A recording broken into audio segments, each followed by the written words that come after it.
আমাদের সাংগঠনিক সম্পাদকের সহধর্মিণী রুমাদেব নতুন আসছে, উনি অনেক গুণী, আমি জানি উনি অনেক সুন্দর নৃত্য করে।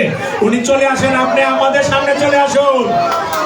আসেন, রুমাদেব আমার বিয়ান হয়, এই কারণে আমি এভাবে ডাকতেছি, কেউ মাইক করবেন না। আমার বিয়ান রুমাদেব নাই, এখানে আমাদের সম্মানিত সভাপতি বাবুল নোবেল সাহেব সহধর্মিণী শ্রীমতী মনি সাহাকে আমন্ত্রণ জানাচ্ছি সামনে আসার জন্য।